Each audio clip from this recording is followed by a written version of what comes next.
እና አሁን እነ ዘመነ ካሴ ከዚህ ቡድን ጋር ነው ወይ ጽምዶ የሚፈጥሩት? አርሚ 33 ተብለው ራያን ወልቃይትን ነፃ እናወጣለን ማለት እንግዲህ እነ ዘመነ ካሴ አሁን ካልካዱ በስተቀር ወልቃይት በረሳሽ ቀኝ ትርሳኝ የሚሉ ራያ የአባቶቻችን ርስት እያሉ የሚፎክሩ የነበሩ ናቸው። ይህንን መሬት እናስመልሳለን ብሎ ላለፉት 3 ሳምንታት ሲሰለጥን የከረመ እና እነሱን ካስመረቀ ቡድን ጋር ጽምዶ መፍጠር እንዴት ነው? ምርጫ በተደረገ ቀን ማስመረቅ ለምን አስፈለገ? ይህንን ስታየው እኔ ከማን ጋር መጣብኝ መሰለ ተገጣጠመብኝ መሰለ። ታስታውስ እንደሆነ ጠቅላይ ሚኒስትር አብይ አህመድ የሚኒልክ ቤተመንግስትን ሲያስመርቁ ጀዋር መሐመድ ነበር። እዛ የጦት ተቆርጦ አርሲ ውስጥ የተቀመጠበት አኖሌ ቦታ ጦጣ እንደዚህ በጀርባው አዝሎ ነበር የነበረውና አንድ እጁን ምንድን ነበር ያደረገው? ኮቱን አውልቆ አንድ እጁን አውጥቶ እንደዚህ እጁ እንደተቆረጠ አይነት ነገር። ለፌደራል መንግስቱ ብለው ከሆነ ስልጠና ያደረጉት እኔ 3 ሳምንት ስልጠና የት እንደሚያደርሳቸው አላውቅም። የፕሮፓጋንዳ ስራ ካልሆነ በስተቀር በ3 ሳምንት ለብለብ ስልጠና የትም አደረሰም። የፌደራል መንግስቱና የትግራዩ ጦርነት ተጀምሯል ኦልሬዲ። ከዚህ በፊት የነበረው ጦርነት ከመንግስት ጋር ሆነህ ነው ቲፒኤልኤፍን የወጋኸው። አሁን ይመጣል ተብሎ በሚጠበቀው ደግሞ ከቲፒኤልኤፍ ጋር ሆኖ መንግስትን ይወጋሉ ተብሎ ሲጠበቅ ከሁለቱም ሳይሆኑ ይቀሩና መሀል ላይ እንደገና ዳቦ ከላይም ከታችም እሳት ሲነድባቸው ነው የሚገኙት።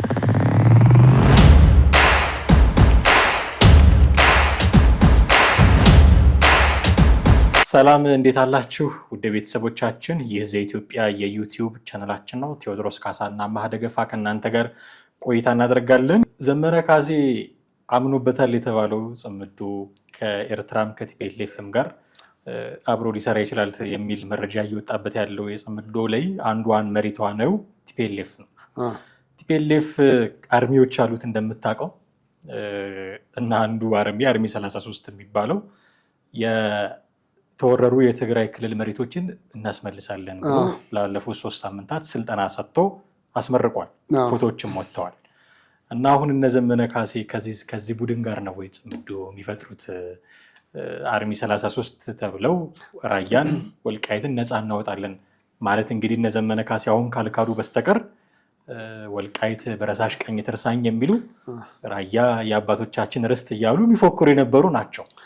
ይህንን መሬት እናስመልሳለን ብሎ ላለፉት 3 ሳምንታት ሲሰለጥን የከረመ እና እነሱን ካስመረቀ ቡድን ጋር ጽምዶ መፍጠር እንዴት ነው? አብሮ ይሄዳሉ ይብይ። እኔ እሷ የዳቦ ስም ትመስለኛለች። እንዲህ አለ አይደለ? ሙሽሮች ከተጋቡ በኋላ የዳቦ ስም ተብሎ ለሙሽራዋ የሚሰጠው ስም አለ። እኔ የትግራይ የተወረረ መሬት እናስመልሳለን የሚለው አርሚ 33 በእርግጠኝነት የኢትዮጵያ መንግስት ለመውጋት የተቋቋመ ነው። ግን ምንድን ነው የምትለው? ለመንግስት እኮ ሚዲያ ላይ ስትለፈልፍ ማለት ያለብህ መሬታችንን ልናስመልስ ነው። መንግስት በዛ ተዘናግቶ አይ ለመሬታቸው ነው ያሰልጥኑ፣ ችግር የለም ይቀጥል፣ ያ የድንበር ጉዳይ ነው ምናምን። አንድ እሱ። ሁለተኛ ደግሞ መንግስት ራሱ አንድ የተሸወደውና በኋላ ላይ ግን አደርገዋለሁ ብሎ ያሰበው ለምሳሌ ይሄ እነሱም የተወረረ መሬት እናስመልሳለን ሲሉ አማራም ደግሞ መሬቱ የኔ ነው ብሎ የሚላትን መንግስት እንደ ቀይ ካርድ ነው የሚጠቀምባት፣ ወይ ደግሞ በቃ የጆከር ማጫወቻ ብለበላት ቀይ ካርድ ያደርጋታል። በፈለገ ቀን ይመዝና ወይ ህወሓትን ይመታበታል ወይ ደግሞ ራያ እዛ አካባቢ ያሉት ቦታዎች ሁሉ የኔ ነው ብለው በኮሎኔሉ የሚመሩትን ቦታዎች በሙሉ ሊያባርርበት የሚችለው መንገድ ይኖራል። ስለዚህ እኔ አሁን ይቺ አርሚ 33 እንደዚህ የሆነ የተወረረ መሬት ምናምን እንዳልኩ ነው፣ ታፔላ ነች፣ ዝም ብላ ከላይ ስም ነች። ከዛ በኋላ ወታደሩን ካሰለጠንክ ምን ካረክ ካበቃ በኋላ ግን ጦርነቱን ምንድን ነው የምታደርገው? ከኢትዮጵያ መንግስት ጋር ነው የምታደርገው። ከኢትዮጵያ መንግስት ጋር ታደርገዋለህ። አማራ እኛ እኮ እንደዛ መጀመሪያ ያልነው እኮ ያለ ማስመለስ አይደለም፣ ችግር የለም መሬቱ የእናንተ ነው ያዙት፣ ብቻ ተደጋግፈን 4 ኪሎ እንግባ ነው። 4 ኪሎ ከገቡ በኋላ አሁን እዚህ ጋር ጠገዴ ብለን የምንላት ነገር ቀላል ነገር ነው የምትሆነው። እንደፈለገ መንግስት የሚጫወትባት ካርታ ነው። ስልጣኑን ከያዝክ እኮ ከዛ በኋላ ወደ ፈለግከው ማካለል ትችላለህ። በቃ በፊት ከሜዳ ተነስቶ አይደል እንደ እነሱ መጀመሪያ ህገ መንግስቱ ሳይመሰረት መጀመሪያ በዛ ስር እንደሆነ አደረጉ። ከዛ በኋላ ህገ መንግስቱ ላይ ደግሞ ጭራሽ ማረጋገጫ ሰጡ። ሶስተኛ ስልጣን ሲይዙ ደግሞ ምን ሆነ? በእጃቸው ሆነ። እንደፈለገ ወደዛ ወደዚህ የሚያደርጉት አካባቢና መሬት ሆነ። ስለዚህ ይቺ ነገር ታፔላ ስም አደረጓት። ከዛ በኋላ ቀስ በቀስ ግን ጉዳዩ ይሄ ያለው ነው የምልህ አንደኛ። ሁለተኛ ደግሞ ምርጫ በተደረገ ቀን ማስመረቅ ለምን አስፈለገ? ይህንን ስታየው እኔ ከማን ጋር መጣብኝ መሰለ ተገጣጠመብኝ መሰለ።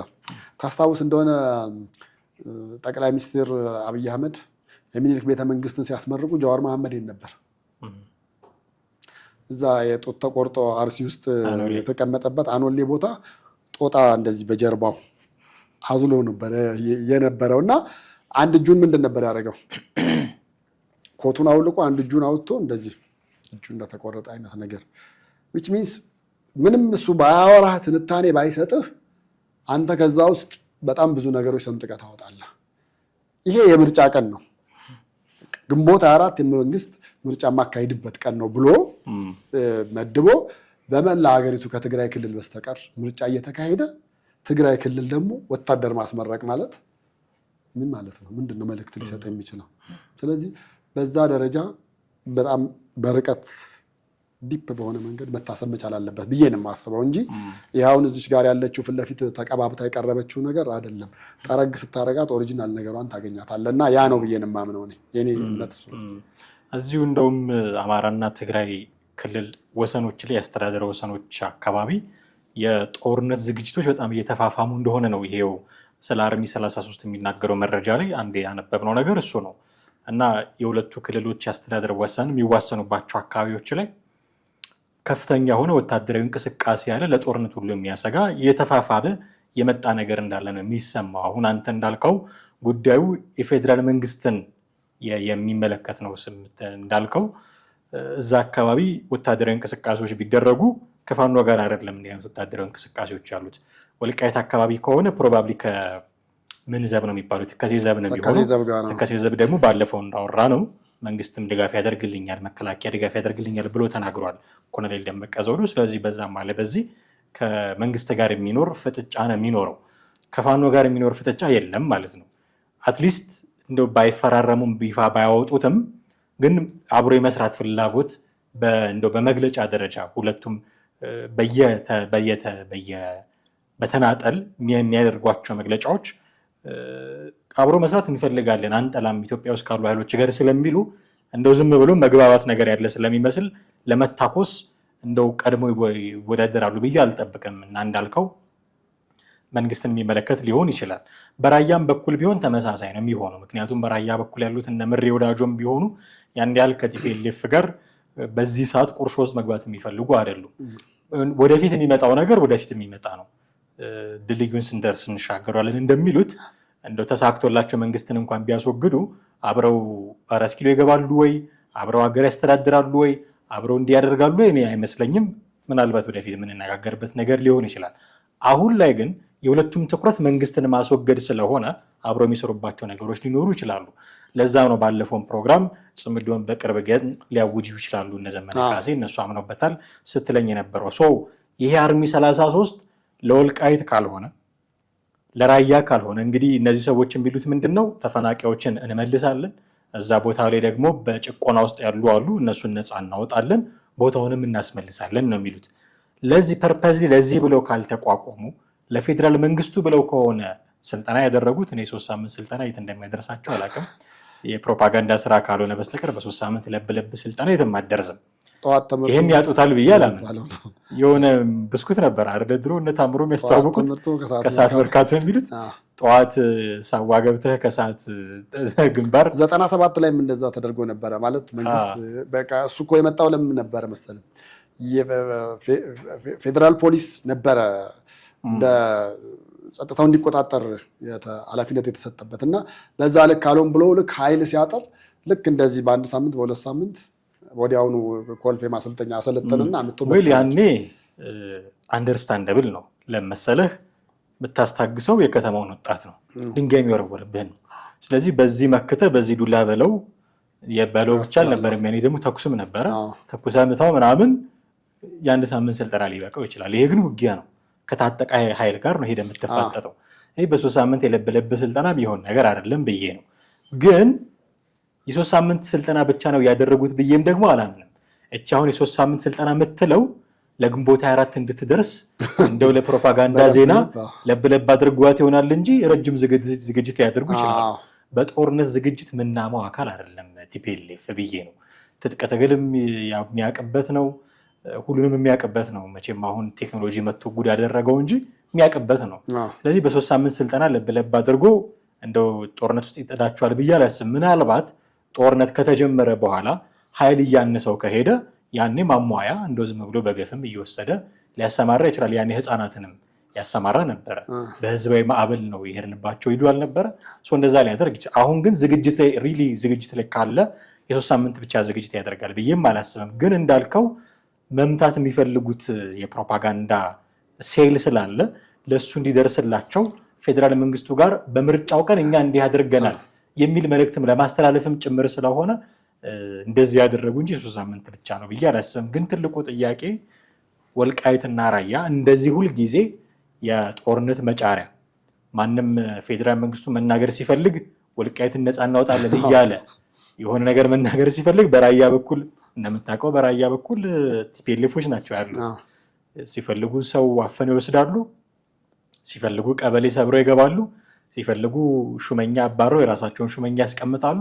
እንደፈለጉ ናቸው እና ምንም ነገር በአማራቸው ባሳኛቸው ቁጥር ራያንና ወልቃይትን ነው ህዝቡንም ለማነሳሳት የሚጠቅማቸው እሱ ስለሆነ በነገራችን። አዎ ትልቁ ነገር ልመጣልህ የነበረው እሱ ነበር። ይኸውልህ አሁን ወጣቱ ራሱ እና ዝመት ሲባል ከፌዴራል መንግስት ጋር ከተባለ ኖ አይደለም ነው የሚለው፣ አልፈልግም ነው የሚለው። ምንድን ነው መሬታችን ምዕራብ ትግራይ ምናምን ብለው ነው ያው ያቺን አካባቢ ነው የምናስመልሰው። ያቺን አካባቢ ካስመለስን በኋላ ተፈናቃዮቹን እንዳልነው አምተን እዛ እናስመልሳለን፣ ከባሰብን እንገነጥላለን። በቃ አየህ አሁን ካልኩሌሽኑ እሷ ነች። አንደኛ ወጣቱን ለማሳመኛ፣ ሁለተኛ ፌዴራል መንግስትን ለማሳመኛ እነዚህ ነገሮች ናቸው። ከዛ ውጪ ቢቢሲ አማርኛ እና ቢቢሲ ትግርኛ በትግራይ ውስጥ ያሉት የሚሰሩትን ዜናዎች ተከታተላለሁ እኔ በየደቂቃው የሚለቁትን። በጣም በሚገርም ሁኔታ እነሱ አሁን ምን እያሉ እንደሆነ ታውቃለህ? አሁን እኔና አንተ የምናወራው ስለ ጸገዴና ጠገዴ እንደሚባለው አይነት ነገር ሆነ። እዚቹ ራያ አካባቢ አሉ የተባሉት ነገሮች ላይ ነው እያወራን ያለ ነው። ቢቢሲ አማርኛ ጋር ግን ከፍተህ ደግሞ ብታየው ምን መሰለህ ሊልህ የሚችለው የፌዴራል መንግስቱና የትግራዩ ጦርነት ተጀምሯል፣ ኦልሬዲ ብለዋል። ተጀምሯል። ውጊያ ውስጥ አልገቡም እንጂ ጦርነት የሚባል ነገር እንደውም እንዳልከው ቢቢሲ ላይ ሰፋ ያለ ትንተና 4 ሴናሪዎች ምን ሊፈጠር ይችላል የሚል አንዱ ጦርነቱ ኦልሬዲ ተጀምሯል። በቃ ኦልሬዲ በቃ ቢጋን ይሄ ነው ተጀምሯል ነው በቃ እነሱ ተከፍቷል፣ ተጀምሯል። አሁን የቀረው ይሄ እንደ በፊቱ ተነስታጠቅ ዝመት የሚለው የትክክለኛ ሚዲያ ላይ ወጥቶ ልክ ፊሽካው ተነፍቷል አይነት ነገር ኦፕሬሽን ምናምን የሚል ነው የቀረን እሱ ነው። ከዛ ውጭ ግን ጦርነቱ ተጀምሯል ነው። አየህ እዛ አካባቢ ያለውን ነገር ውጥረቱን፣ እንቅስቃሴውን ያውቁታል። በሁለቱ መሀል ነው እንጂ አሁን እዚች ጋር ያለችው የመሬት ማስመለስና አርሚ 33 ምናምን ነገር ለማመቻመች የተመቻቸች አይነት ነገር ነች ነው ብዬ እኔ እንደዛ ነው ሊገባኝ የሚችለው እንጂ ከዛ የዘለለ ነው የሚልም እምነትም የለኝም። ደግሞም የምናየው ነው የሚሆነው። ግን አሁን በዚህ መሀል የፋኖ ቦታ የቱ ነው? አሁን ከፋኖ ጋር ሰሩም አልሰሩም ቲፒኤልኤፎች አላማቸው ስለ ወልቃይትም ማውሩ ስለ ራያም ማውሩ ፌዴራል መንግስቱ ነው እያልን ነው። ጦርነቶች ውጊያዎች አልተጀመሩም እንጂ የቃላት ጦርነቶች አሉ፣ በቃ ሊጀመር የሚችልበት ግራውንድ አለ ምናምን እያልን ነው። የፋኖ ቦታ ምንድን ነው በዚህ መሀል? አሁን ፋኖ ከቲፒኤልኤፍ ጋር ልስራ ቢል በምን ያህል ደረጃ ሊሰራ ይችላል? አልሰራምስ ቢል ያዋጣዋል ወይ? ከቲፒኤልኤፍ ጋር አልሰራም ማለት በሁለት ወገን ሳንዱችድ መሆን ነው። ከቲፒኤልኤፍም ጋር ተጣልተህ ከፌዴራል መንግስቱም ጋር ተጣልተህ የረባም አቅም የሌለው ነው። እንደምታውቀው እንደ ሽፍታ የሚንቀሳቀሱ ናቸው። የሆነ ጊዜ ድሮን ሰርተናል ብለው ነበር። አሁን ጠፍቷል፣ ድምፁም የለም የዛ ድሮን። 1-2 ተኩሶች አሳይተውን ነበረ በቪዲዮ። የረባ መሳሪያ እንኳን ሳይኖራቸው የረባ የውጊያ ልምድ እንኳን ሳይኖራቸው ነው ውጊያ ውስጥ የገቡት። እስካሁን ለምን ቆየ ታዲያ? የረባ ልምድ ከሌላቸው የሽፍታ ውጊያ ስለሚዋጉ ነው። ሜዲያ ላይ ወጥተው ኮንቬንሽናል ዋርፌር ስላልሆነ ነው። ስለዚህ የሆነ አካል ተጠግተው መዋጋት ይጠበቅባቸው ነበረ። ይሄ ታክቲካል አሊያንስ ፈጥረው መዋጋት ይጠበቅባቸው ነበረ። እንደውም አንዳንድ ሰዎች ይሄ አሊያንስ አይደለም ታክቲካል አሊያንስ ቢሆን ደንበኛ ፖለቲካሊ የሚመረጥ ቃል ነው። ይሄ የአለቃና ምንዝር ግንኙነት ነው።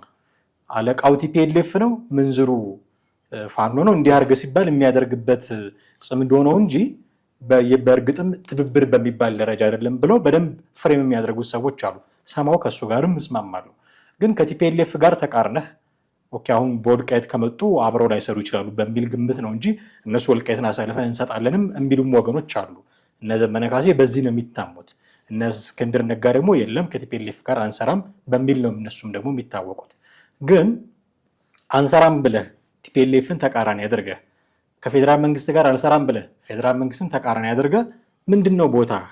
ከዚህ በፊት የነበረው ጦርነት ከመንግስት ጋር ሆነህ ነው ቲፒኤልኤፍን የወጋኸው። አሁን ይመጣል ተብሎ በሚጠበቀው ደግሞ ከቲፒኤልኤፍ ጋር ሆኖ መንግስትን ይወጋሉ ተብሎ ሲጠበቅ ከሁለቱም ሳይሆኑ ይቀሩና መሀል ላይ እንደገና ዳቦ ከላይም ከታችም እሳት ሲነድባቸው ነው የሚገኙትና ሪሊ ቦታቸው የቱ ነው የሚለውም አሁን ትልቅ ጥያቄ ነው። እኔ የሶስቱ ቡድኖች ኤርትራ ምልልስ በቃ ይሄንን ህብረት ለመፍጠር ይሄንን አንድነት ፈጥሮ ወደ 4 ኪሎ ለመምጣት ነው። ምንም ጥያቄ የለውም። ኦላንም ብትለው ፋኖንም ብትለው ቲፒኤልኤፍ ሶስቱም የሶስቱ አመራሮች እኮ ታዲያ አስመራ ቁጭ ብለው መቼም ምንም እየሰሩ ነው ብለህ አትልም። በቃ ዞሮ ዞሮ ይሄን ደግሞ መንግስትም ያውቃል፣ መረጃም ይኖረዋል በእርግጠኝነት። ግን አሁን የነሱ አንተ ያልከው አይነት ፍራቻ አለ። ፋኖ እንዴት አድርጌ ነው አብሬ መሆን የምችለው የሚለውን ነገር ከህወሓት ጋር በምን አይነት መንገድ እንዴት በሆን እንደው ሰው በመሆናችን ወይ ደግሞ አንድ ኢትዮጵያ ውስጥ ስላለን ነው እንጂ ከዛ ውጭ በአመለካከት ልዩነት ያለን እንዴት አብረን እንሆናለን? አንደኛው የሚያሳስበው ነገር ነው የሚሆነው። ሌላው ሸኔም ደግሞ እንደዚሁ ነው። አሁን ከትግራይ ጋርም አብሮ መሆንም አለመሆንም ይከብደዋል። ከፋኖ ጋር መሆንም አለመሆንም ይከብደዋል። ሁለቱም እንደዚህ ናቸው እና የሶስቱም አመራሮች የዛ ምልልሳቸውና የዛ ቆይታቸው ይሄን ነገር ለማስታረቅ ይሄን ነገር ወደ አንድ ለማምጣት ይሄን ነገር እንዴት አድርገን እንቀጥልበት ነው። ምክንያቱም ደጋፊንም ስታየው አሁን የፋኖ ደጋፊ ብለህ ብትል መጀመሪያ የተነሳው የአማራነት ታስከብራለሁ ብለህ አይደለም ወይ? ማን ሆነህ ነው አንተ ህወሓትን ወደ መንበሩ ለመመለስ የምትታገለው የሚል ጥያቄ መነሳቱ አይቀርም። ከጽምዶ ጋር ልስራ ማለቱ ከፍተኛ ጥያቄ አስነስቷል። እንዴት አድርገህ ነው ማሳመን የምትችለው ነው። ይሄ ራሱ መልሶ ፋኖን ወደ መከፋፈል የሚያመጣው አንዱና አንዱ ትልቁ ነገር ይሄ ነው ብዬ ነው የማስበው። አሁን እነ እስክንድር ከሚያወጡት መግለጫ ከሌሎች ምናምን ነገሮችን ስታገጣጥማቸው ወደ አንድነት የማያመጣና ጭራሽ ፋኖ አንድ ነኝ ያለውን ሙሉ ለሙሉ የሚበታትን ነው የሚያደርገው። እንደዛ ነው ውጤቱ፣ መጨረሻው እንደዛ ይሆናል ብዬ ነው እኔ የምጠብቀው በእርግጠኝነት የምነግርህ። ስለዚህ አይሆንም። ሶስቱ አንድ ሆነው ወደዚህ መምጣት አይሆንም። ለዛ ነው በቃ ትግሉም እንደዚሁ አንዴ የተሰበሰበ ሲመስል አንዴ የተበተነ ሲመስል እንደዚሁ እያለ ጊዜውን ይፈጃል። እነሱም በበረሃ የሚኖሩበትን እድሜ ጨራርሰው ወይ ወደ እርቅ ተብሎ ወደ ከተማ ይመለሳል። ያው የጦርነት ፍጻሜው የታወቀ ነው፣ መጨባበጥ ነው። ግን ለሱ ጊዜ ሰዓት መፍጀት፣ ትውልድ መግደል ምናምን ነገር ይሆናል። አሁን አማራ ክልል ያ ሁሉ ወደ 7 ሚሊዮን በላይ ምናምን የሚሆን ትምህርት ቤት አልሄደም ምናምን ሲባል እሱ ብቻ አይደለም። ባለፈው መዋዘ ጥበብ የተናገረው ነገር አንድ ሰው ውስጥ የምትገባ ነገር የተናገረው አለ። ህፃናት እንደተወለዱ ጸረ 6 መወጋት አለባቸው አይደለም። ነገር ግን ጦርነቱ ምን ያህል ጊዜ ፈጀ? በዛ ጊዜ የተወለዱ ልጆች ስቲል ነው የጸረ 6 ክትባት አልተከተቡም። ከ2 ዓመት በኋላ ላስከትብ ብትል አትችልም። ከ2 ዓመት በፊት ነው ማለቅ ያለበት ሙሉ ክትባቱ ማለት ነው። ጤነኛ ያልሆነ ልጅ፣ ጤነኛ ያልሆነ ትውልድ፣ ጤነኛ ያልሆነ ዘር እያሳደግክ ነው ማለት ነው እዛ ክልል። እሱ ብቻም አይደለም። አሁን ጦርነቱ ከተጀመረ 3 ዓመት 4 ዓመት ይሞላል አይደል? ፋኖ ትምህርት ያቆሙ ልጆች አሉ። ያን ጊዜ እንኳን 8ኛ ሆነው ያቆሙ ካሉ ዩኒቨርሲቲ መግቢያቸው ጊዜ ነበረ፣ የለም ማለት ነው።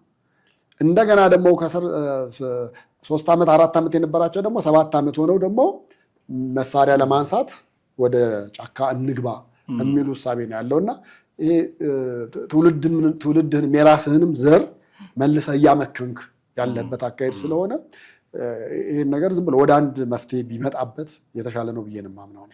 ጦርነቱ ኢቭን ቆሞ ተጽዕኖ ግን አይቆምም። ረጅም ጊዜ ነው የሚወስደው። አሁን እሱን ለማስተካከል የገንዘቡ እንደው ኪሳራ ብትቶ ልማቱ ወደ ምናምን የሚለውን እንኳን ብትቶ እንደው ህዝቡ ራሱ ሰርቶ ያመጣዋል ብትለው ትራውማው አንተ እንዳልከው ህፃናት ትምህርት ቤት አለመሄዳቸው፣ ተገቢውን ሕክምና ለማግኘታቸው ግን ረጅም ጊዜ የሚፈጅ ችግር ነው የሚያመጣው። አሜሪካ እኮ ጃፓን ላይ ሂሮሺማና ናጋሳኪ ላይ የጣለችው ቦምብ አሁን ድረስ በዘር እንትን ብሎ አካለ ጎዶሎ የሆኑ ሰዎች ጭምር እስኪ ወለዱ ድረስ ነው። ጦርነት ያን ያህል ነው ትራውማው እና ደግሞ ነፃ አወጣዋለሁ ብለህ ጫካ የገባህለት ህዝብ እንዲህ ሰፈር ሲያደርግ መቼ ነው መለስ የምትለው ወደ ቀልበህ የሚሉ ጥያቄዎችን በተያያዥ እንድታነሳ የሚያደርግህ ነው እና ወልቃይትና ራያን ነፃ እናውጣለን ብሎ የተቋቋመው እንግዲህ አርሚ 33 3 ሳምንት ስልጠና አድርጌ ተመርቅ ያለው ሲል ኦኬ አሁን እነዚህ ሰዎች ለወልቃይት ለራያ ከሆነ የሚመጡት የኛ ዝግጅት ምንድን ነው ብለው የሆነ አይነት አቋም እንዲይዙ ነበረ የምንጠብቀው ፋኖች ነው አይደል? አሁን ግን እነ ዘመነ ካሴ ከዚህ በፊት አንተን በሰጠህን መረጃ እንኳን እንዲህ አይነት አቋም ሊይዙ ጭራሽ ስለ ጽምዶ ይፋ ለማውጣት የሚንቀሳቀሱ ሰዎች ናቸው። እንደውም ከዚህ በፊት በነበረው ፕሮግራም እንዳነሳ ነው የመንግስት ወገን በእኛ ስራ ተከፋፍሏል የሚል መግለጫ ሰጠ እንጂ ዘመነ ካሴ የራሱ የፋኖ ክፍፍልም ደግሞ እንዲሁ በቀላሉ የሚታይ አይደለም። ሌላው ቀርቶ ራሱ አስረስና ዘመነ ካሴ መካከልም አስረስን ማን ነው ዝናቡና ማርሸት መካከልም እንዲህ አይኑ ቁርሾች ሲነሱ ነው የምናያቸው እና እንዲህ ያሉ ክፍፍሎች ለመፈጠራቸው አንዱ ምክንያት ይኸው ከቲፒኤልኤፍ ጋር ለመስራት የሚደረግ ጥረት ነው። ቲፒኤልኤፍ ደግሞ በግራም ብትፍቀው በቀኝ ስለ ወልቃይት ያሉ አቋም አንድና ያው ነው። አሁን ደብረ ጽዮንን ከቦታው ላይ ገለል አድርገህ መልሰ ጌታቸው ረዳን ብታመጣ ጌታቸውን ገለል አድርገህ ጻድቃንን ብትሾም ስለ ወልቃይት አንድ አይነት አቋም ነው የሚያራምዱት። ልዩነቱ ምንድን ነው? እንዴት አድርገን እናምጣው? እነ ደብረ ጽዮን በቃ ውጊያ እንክፈት ቶሎ እናምጣው የሚሆነውን እንሆን፣ እነ ጌታቸው ረዳ ደግሞ የለም በንግግር እናድርገው የሚል የታክቲክ ልዩነት ካልሆነ በስተቀር አቋማቸው አንድና ያው ነው። ፋኖች ጋር ግን ስትሄድ አይ እንደው እስቲ ለስለስ እንበል ወልቃይት ላይ የሚል ቡድን ታገኛለህ። ከነጨራሹ ወልቃይት የአባቶች ርስት ነው ለማንም አልሰጥም የሚል ቡድን ታገኛለህ። እንዲህ የአቋም ልዩነት ላይ ሆነህ ከቲፒኤልኤፍ ጋር እሰራለሁ ጽምዶ ያደርጋለሁ ብትል አርሚ 33ን ያሰለጠኑ ሰዎች ይስቁብሃል። ሌላ ምንም የምታመጣው ለውጥ አለ ብዬ አላስብም። ለህዝቡም ደግሞ የሚመጥን እንቅስቃሴ አይደለም። ህዝቡ ኦኬ ይደግፋቸዋል አይደግፋቸውም ሌላ በኋላ የምናነሳው ጥያቄ ነው። ግን ቢደግፋቸው እንኳን የሚደግፍበት አንዱ ምክንያት ምንድን ነው? ወልቃይት ራያ ለቲፒኤልኤፍ እንዳይሄድ ብሎ ነው። እዛ አካባቢ ከፍተኛ ወልቃይት አካባቢ በተለይ ለም መሬት ነው፣ የሰሊጥ ምርት አለ። ቢወስዱት ኢኮኖሚካሊ እንጎዳለን የሚሉ ደግሞ ኢኮኖሚ ጥያቄዎችም ይነሳሉ። የሚደግፋቸው ሰዎች ወልቃይትን እንዳይወስዱብን ያደርጋሉ ፋኖች ብሎ ደግፏቸው ከነበረ በዚህ ምክንያት ይቃረናቸዋል። በዚህ ምክንያት የፋኖ ተቋሚ ሊሆን ይችላል። ይህንን እንኳን ቆም ብለው አስበው ትራክ ሪከርዳቸውን አይተው እንዴት ነው ማድረግ ያለብን ብለው ውሳኔ መስጠት የሚችሉበትም ደረጃ አይደሉም። አንተ ብዙ ጊዜ እንደምትለው ዘመነ ካሴ ኤርትራ ከሆነ ያለው እንዴት ተገናኝተው ውሳኔ እንደሚወስኑ አላውቅም። ሊቀመንበራቸው እሱ ነው እንግዲህ አሁን የአፋብን። ስለዚህ የሌላው ቡድን ተበታትኗል፣ ተፈረካክሷል፣ እንደው መሀላቸው ጥርጣሬ ፈጥረናል ከማለታቸው በፊት ራሳቸው ያሉንም የቤት ስራ ትንሽ እንደው አከም ማድረግ የሚችሉበት ሁኔታ ቢፈጠር ጥሩ ነው። የምትጨምረው ነገር ካለ እንጨምርና እናበቃለን። እጅግ አድርጌ አመሰግናለሁ ቴዲ። ውድ ቤተሰቦቻችን እናንተም ከኛ ጋር ነበራችሁ ቆይታ እጅግ አድርገን እናመሰግናችኋለን። የዛሬው ፕሮግራማችንን እዚህ ላይ አብቅተናል። አብራችሁን ስለቆያችሁ ስለተከታተላችሁን ከኛ ጋር ስለነበራችሁ በእውነት እጅግ አድርገን እናመሰግናችኋለን። በሚቀጥለው ጊዜ በሌላ ርዕሰ ጉዳይ ደግሞ እንዲሁ እንጠብቃችኋለን። ሀሳብ አስተያየት፣ ጥያቄዎቻችሁንም ደግሞ እንዲሁ ልታደርሱን ትችላላችሁ። የዛሬውን አበቃን። ጤና ይስጥልን።